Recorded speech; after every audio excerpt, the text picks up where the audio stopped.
BS-Free Witchcraft is a production of the Nerd and Tie Podcast Network. Nerd and Tie produces podcasts ranging from actual play to true crime, and you can find more at nerdandtie.com or join our Discord by going to nerdandtie.com/Discord. Welcome to BS-Free Witchcraft, your monthly guide to the modern witchcraft movement. Minus a lot of the usual, bullshit. I'm your host, Trey Dorn, and it's November of 2025. And this month, it's just me this month. No special guests, no on-location shoots where I yell at a goose.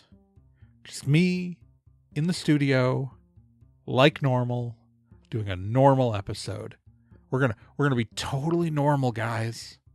We're gonna be so normal.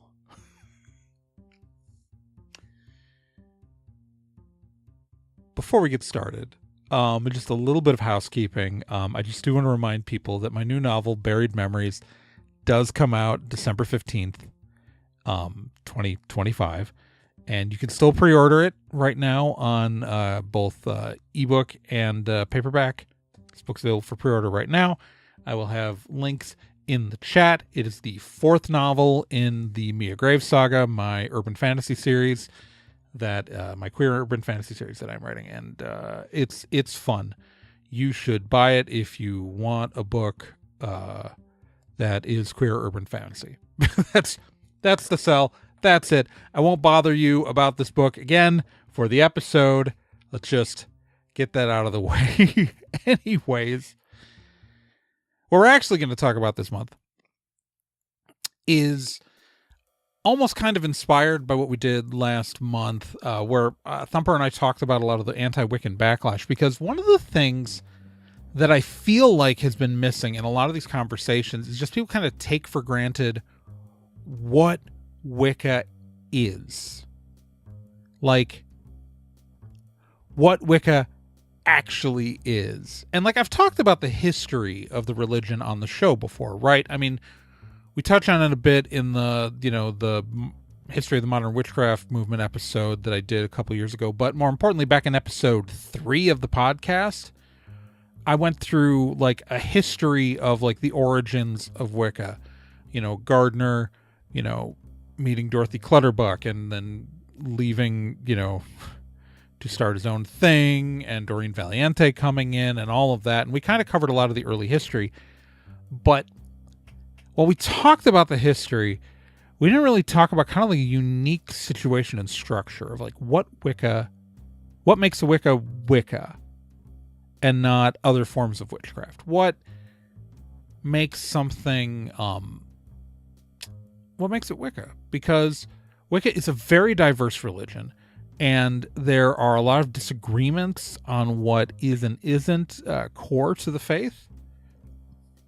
But or even just calling it a faith for the kind of religion it is. I will get to that in a minute. But I think that there are some really basic and obvious things that we can talk about. Well, but they're obvious to me. I don't know that they're necessarily obvious to everyone else. Because a lot of this stuff can get lost in the clutter, get lost in the noise. And so I really want to talk about what kinds of things are Wicca, because like when we talked about cultural appropriation in the previous episode, we talked about how like the difference between what is inherently Wicca and what is something that a Wiccan is doing, right? Like, because we talked about like in the previous episode, we talked about things like white sage and how like people will say, oh, Wicca is culturally appropriative because the Wiccans use white sage. First off, I've never used white sage in my life, but more importantly, even though there are Wiccans who do a thing, that doesn't make the thing that they're doing inherently Wicca, or they may be even doing it as part of a Wiccan practice, but that does not make it an inherent part of the religion. And I think to understand that, for people to really get that, we have to talk about what the religion is, because there's a difference between the part of a Wiccan's practice that makes it Wicca and everything else that they're doing as part of that Wicca. That may sound confusing. Follow along with me. We will make it make sense. The first and most important thing you have to remember about Wicca is that it is an orthopraxic religion, largely. There is some theology here, and we'll touch on that, but at its core, it's orthopraxic and not orthodoxic. And I think this can be confusing to a lot of people who grew up, especially in the culture of Christianity that kind of permeates places like the United States and England and pretty much everywhere that Wicca is popular are largely Christian-dominated nations, right? And so the framing of what makes a religion is really dominated by an orthodoxic faith. An orthodoxic faith, this is a faith that is defined by the beliefs of its practitioners, right? So this is why when you hear Christians talk about things, they will talk about accepting Jesus Christ as your Lord and Savior. It's like the big important thing, right? Like they talk about the Bible, the words in the Bible, like all of that. This is what a religion like Christianity focuses on, because they are primarily, and they're an orthodoxic religion. It depends on what you believe, not what you do, right? Obviously, you believe you have to do certain things, but like a Christian is still practicing Christianity just as much just by believing in it as whether or not they actually like go to worship services and things like that. Like they are fully still considered to be part of the religion, having done that. So, what does orthopraxic mean? An orthopraxic religion is one that is defined by actions and ritual, right? It is defined by the doing of things, not the believing in things. That's kind of the simplified way to look at it. It's a little more complex than that, but like that's why you will find Wiccans with such a diverse set of religious beliefs. Like Thumper Forge is a Gardnerian Wiccan, but he's also a Discordian. You know, and that these beliefs can exist simultaneously. It's also why you'll find like Wiccans who define themselves as like Hellenic Wiccans, where they'll believe in the, Greek gods, but also define themselves as Wiccans. You'll see people who define themselves as Norse Wiccan. Like it's because they are able to incorporate different theologies in with their Wiccan practice, because what makes them religiously Wiccan is adhering to the structure of Wicca and the those more so than strict tenets of faith. And that's why, like I talked about, like we by default want to refer to a religion as a faith. But with an orthopraxic religion, it actually doesn't require you to truly believe in it to participate in it. Right? It is primarily defined by the doing, not the believing. And that's not to say that there aren't beliefs. Like the rituals of Wicca, the structure of Wicca and the rituals of Wicca are defined around this duotheistic central of a god and goddess, right? That the rituals of Wicca are designed primarily around these two figures. And so inherently, it is true that to fit within a Wiccan paradigm, you have to be able to incorporate that kind of duotheism, of course. I say that, and then there are people like Dianic Wiccans who will not include the god and just include the goddess. I have a lot of things to say about Dianic Wicca, but this is not the episode for that. But their alteration to the theology does not undo the fact that the majority of at least the things set into it can still be put within the Wiccan framework and be included within Wicca in theory. There's a lot of nuance with the Dianics, and we don't have to go into that right now. But that also means that there can be differences in the interpretations of faith, right? Because if the only requirement for the theology is that we exist within a framework of a god and goddess, primarily, obviously with exceptions, but primarily that is our religious framework.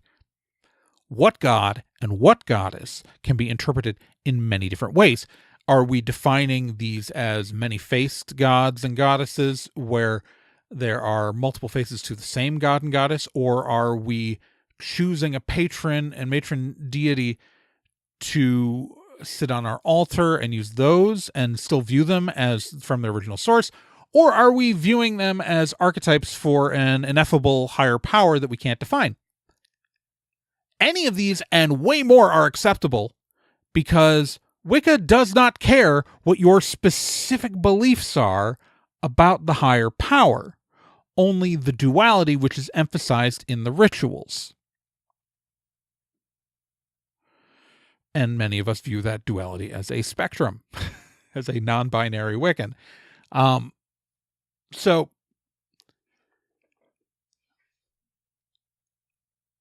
when we talk about it, so this is where I think a lot of people will get confused, because a lot of people define religion, again, based off of that orthodoxic framework that they have been brought up with. This is why, like, you don't really hear people talking about Christian Wiccans anymore. But that was a whole thing 30 years ago.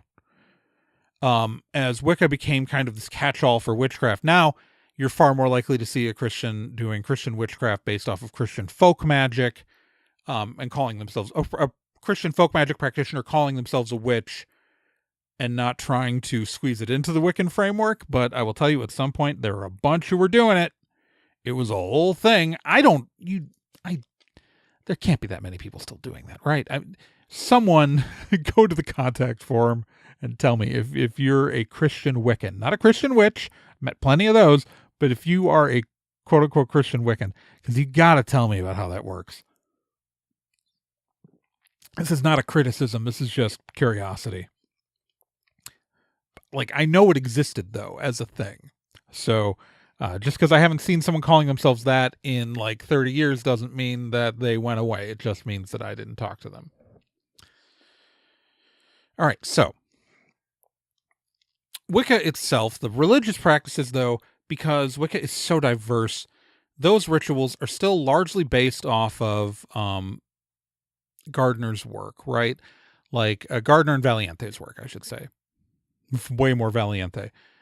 In the stuff that often gets copied down. Like no one's writing down the Ardanes in their Book of Shadows. Wicca brings to us a lot of different ritual items, right? Like the Book of Shadows is the Wiccan term for a, journal / spellbook / grimoire combination thing that Wiccans use. Gerald Gardner came up with the term. He pretty much, at least the story, according to Valiente, goes that he saw an ad that mentioned the phrase Book of Shadows, I think in reference to a book on palmistry, in a magazine that he was running an ad for his own book. And he saw the phrase and he liked it, and he reinterpreted it to mean the book that a Wiccan documents their tradition in. And that a coven would keep, or an eclectic solitary Wiccan will keep their own Book of Shadows. A coven may keep a group. We'll get into that. That's a whole other set of definitions. There are other terms that come from Wiccan ritual, like athame for the ritual dagger. Wicca did not invent the ritual dagger, and the term athame is an alteration of a pre-existing term of atharm, I think. I could be wrong. I did not look that up before saying that. But the athame spelling is purely the Wiccan phrase for a ritual dagger. Here's an example of one. It's not exciting. So there's lots of things that fall into the Wiccan rituals. And I'm not going to go too deep into the actual specific rituals of Wicca. You can find plenty of examples online. There are old versions of the Gardnerian Book of Shadows that have been leaked on the internet. You're not going to get one out of a Gardnerian because they have oaths for that. So like the basic stuff, like we talk about religious days of worship, right? So there are the 8 festivals of the sun, which Gardner called Sabbats. Whether or not we think that term is appropriate now, I've had some conversations with Jewish people that makes me a little more cautious about using that term. But for the 8 holidays of the season, the astronomical season changes, the equinoxes and solstices, and then the 4 quarter festivals of the of Ireland and Great Britain.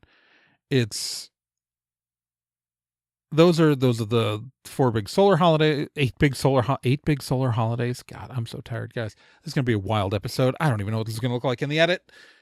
The 8. So, and then the 13 Esbats, which are the full moons, which are ritual days.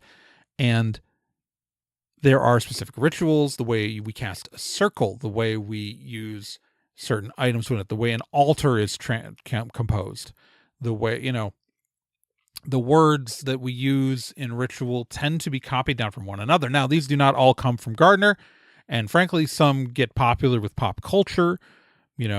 A lot more people started calling the watchtowers after the craft came out. It's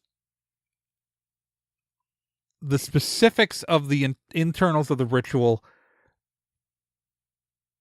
have different sources and origins, but that kind of unity in the way that they're structured, that's what makes it Wicca. So when I talked about Thumper Forge and I being like the most different kind of Wiccans we could possibly be last episode, it's because Thumper is a Gardnerian Wiccan and I am a solitary eclectic Wiccan. And Gardnerian Wicca is kind of the oldest form of British traditional Wicca. And British traditional Wicca and eclectic Wicca are kind of opposite ends of a spectrum. There's other kinds of things that fall into Wicca in between, but those are kind of the 2 opposites that still fall under the umbrella of Wicca. British traditional Wicca is members of British traditional Wicca it's usually coven-based, and the members can find their initiatory lineage all the way back to the New Forest Coven. Right. Everyone, anyone who is a Gardnerian Wiccan can trace their initiation back to the person who initiated them, who initiated them, who initiated them, all the way back to Gerald Gardner. They have an unbroken chain. There are other traditions that also fall into this, like Alexandrian, because Alexander's was initiated into a Gardnerian coven before starting his own tradition of Wicca, but because he was initiated by someone who could trace it back to Gardner, even though Gardner refused to do it himself, because he could trace his way back to Gardner, the people he initiated can therefore trace their way back. And so you get Alexandrian Wicca is another form of British traditional Wicca. There are other forms of Wicca where this can happen, where people started out Gardnerian or started out something else or started out Alexandrian and then moved on, but because they maintained initiatory traditions, that unbroken line, that makes those forms of Wicca British traditional Wicca. British traditional Wicca is coven-based. It is initiation-based. It is, there are Catholics. It's the best way to describe it. They are our Catholics. They try to maintain a version of Wicca as close to the, they pass down the same information in their books. Their Book of Shadows will cover the same kind of things. That's when we talk about how the Gardnerian Book of Shadows has been leaked on the internet multiple times, different versions of it. It's because there is a thing that you can call the Gardnerian Book of Shadows, or at least something that roughly equates to what most Gardnerian groups are using. That's not to say that they are exclusively identical, but you get the gist of it. On the other end of things, we have solitary eclectics, which is what I am. Eclectic Wicca is the form of Wicca that has been kind of dominant since the 80s. And there are some people who tried to rename this Neo-Wicca in the early 2010s, but that did not stick around because, well, we already had a name. We already were called something.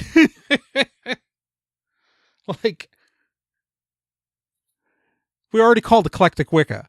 There was already a name for it within the religion that had been there for decades when someone tried to call it Neo-Wicca. But also, secondly, it seems ridiculous to call something Neo-Wicca when it has been the dominant form of the religion for,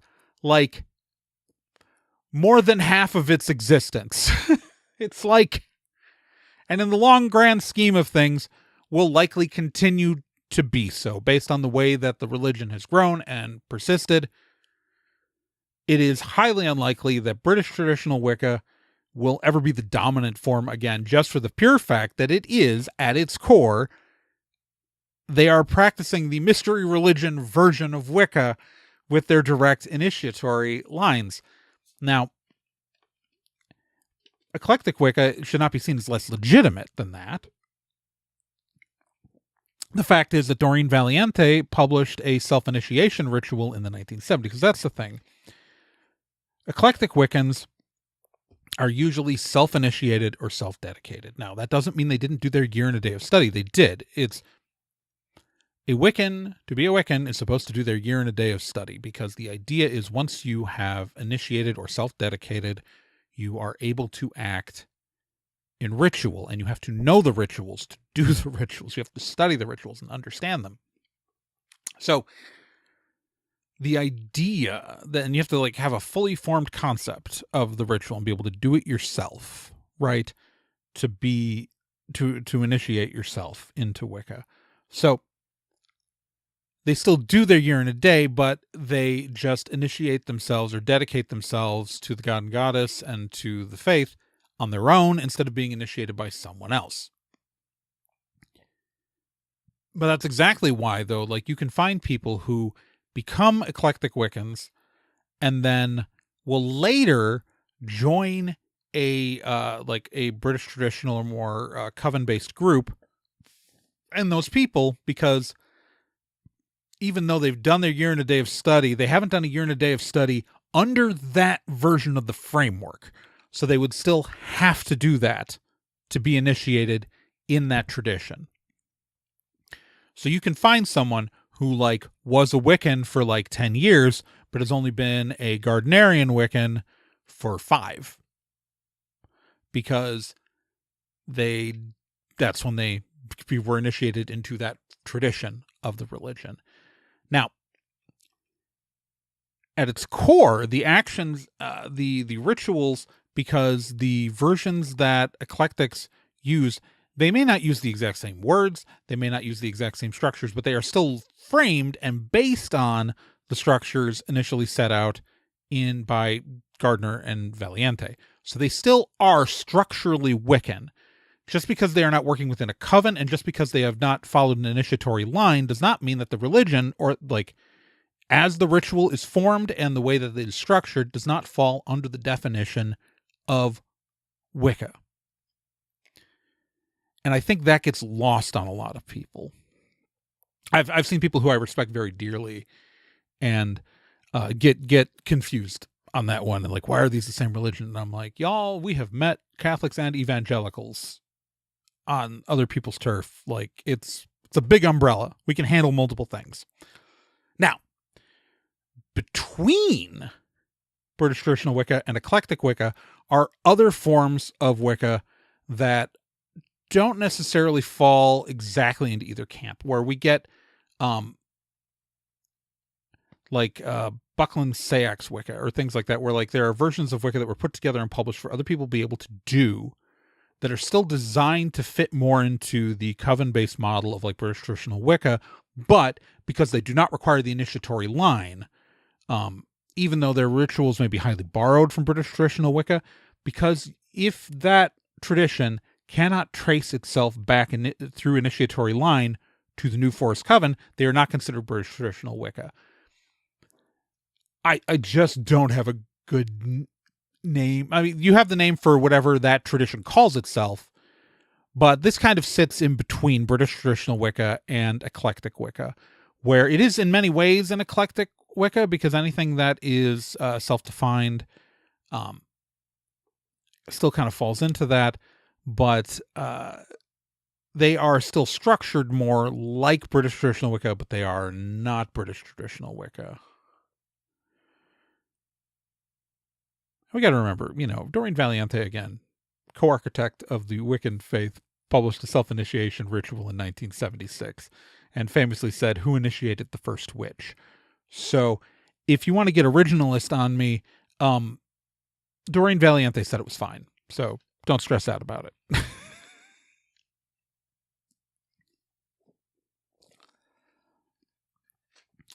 So that's where we like fall into things, right? Where people get confused by this because the worship looks so different. And eclectic Wicca, because again, the only thing that makes it Wicca is the framework, right? Like the basic framework of the witchcraft, where we have the rituals, the holidays, the symbols, the full moons, like, and then the self-definition and the dedication. Like, again, I feel like that year and a day of study and then that dedication gets kind of glossed over by a lot of people, where like being a Wiccan is a choice. Like, you are choosing that kind of witchcraft. And I understand that this kind of witchcraft is not for everyone. And you'll notice when I talked about what the defines Wicca, I talked about ritual, and then beliefs. I just talked about the duotheism. And there are two things I did not bring up: the Wiccan Rede and the threefold law. I didn't bring those up as parts of the definition of Wicca.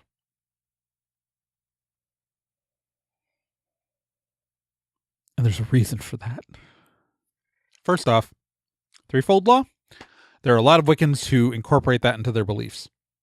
I'm not saying that they're not allowed to. I'm not saying that it's invalid that they do. However, as mentioned on the show before,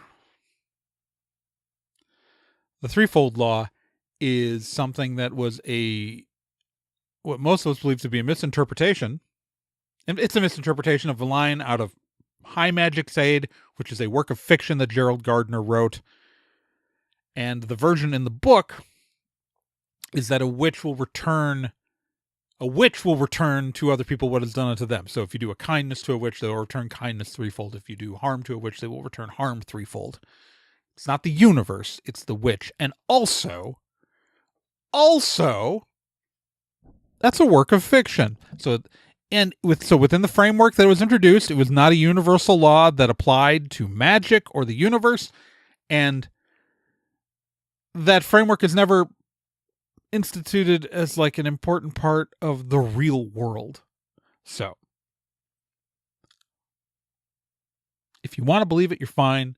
Like, you are still, like, I'm not trying to invalidate anyone's existence within Wicca, but belief in the threefold law, while it is popular amongst Wiccans and came from Wiccans, like, it is a later add-on to the faith. It is a misinterpretation of High Magic's Aid. I have said previously, I have blamed Monique Wilson for this, but the citations that I found for that, I have not been able to find better evidence for. So, might be Buckland, might be, like, who cares? Who cares whose idea it was? It wasn't a good idea. But also does not reflect my view of how objective reality works. But you can believe it if you want, but it is not a core fundamental thing of Wicca, even if it is a highly popular idea that is incorporated into many eclectic Wiccans' beliefs and has been in many Wicca books. You do you. The second thing I didn't bring up was the Rede. Now, the Rede is fundamentally important to many eclectic Wiccans, and I would actually say that it's almost near universal amongst eclectic Wiccans. The Rede, which again, read and it harm none, do as you will, comes from a couplet that in 8 words, the Rede fulfill and harm none, do as you will, which was written, I believe that's exactly it, but Doreen Valiente wrote that. Gwen Thompson put it in a poem and claimed that the poem was ancient, that some dead relative gave to her. But no, we know the origin of that phrase. It was an idea that Gerald Gardner had, that he would frame poorly using some obscure quote about, like, good King Postle, stuff like that, using a character from fiction. But Doreen Valiente came up with the 8 words. Rede just means advice. Rede just means advice. And so if someone asks you, well, if it means advice, who's giving the advice? Well, Doreen Valiente gave you the advice.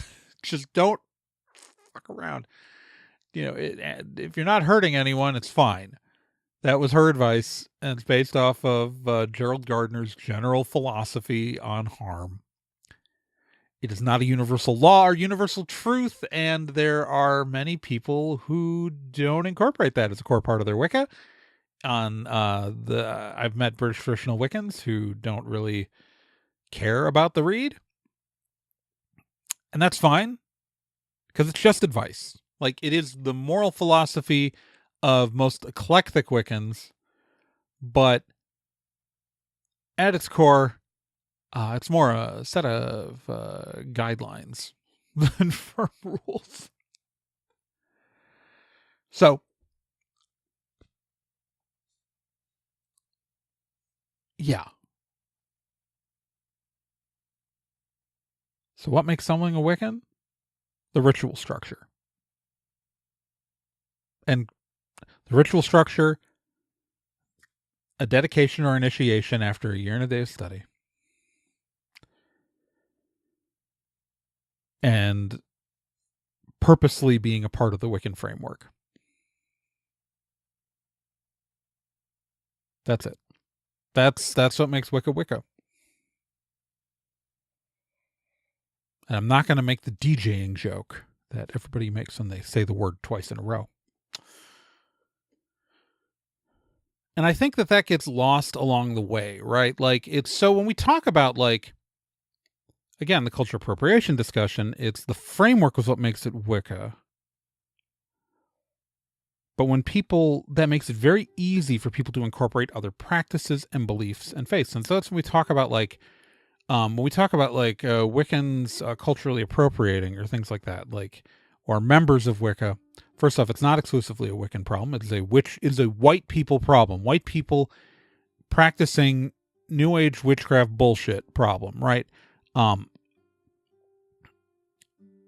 It is no more common in Wicca than anyone else, but people try to blame it on Wicca because Wicca was so dominant for so long, and people include everything in it. But because Wicca allows you to incorporate other beliefs, because again, what makes it Wicca is the framework. So incorporating other kinds of things to your rituals and other kinds of beliefs, it's very easy for people to paste together whatever they want on top of that, because again, it's orthopraxic, not orthodoxic. So you can believe whatever you want and still fall within a Wiccan framework. That's when we talk about, like, I've gotten into arguments with people. I'm like, how they claim that Wicca is culturally appropriative? And I always say, what are you talking about? Like, cite the part of the ritual that is. Cite the part out of the core framework that is. Not something that some guy added on. That guy might be culturally appropriating, but that doesn't make it a part of the framework that is the definition. You know,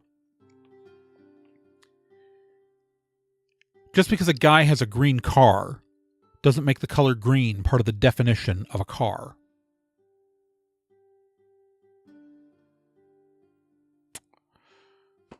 And you can have a green bicycle. So, hopefully that wasn't too much of a ramble. I know I've been talking about Wicca for like 2 months in a row.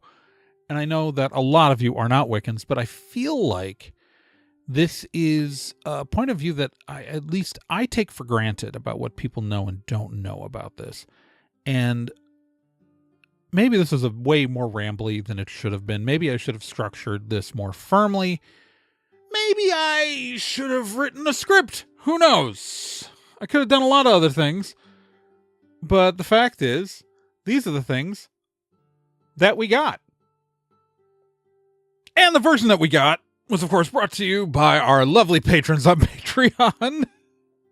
For just $1 a month, you get episodes like this a whole week early. You could have known what this was like before Thanksgiving. For just $1 a month. And I also want to give a special shout out to people at our shout out level of Lindsay Dosey, Bruce Norville, Claire Dennis, Pamela Stariak, and Eldrick Gamble. And yeah, remember, you sign up for that Patreon at the members of the $10 level are going to get my new book in ebook form as a part of their benefits. And people at the $5 level are going to get, starting in December, are going to get book 3 Shadow Casting, which is in a stack of books behind me, and I did not pull it out, so I can't hold it up in front of the camera. And people listening to the audio version didn't even know that I held up a book.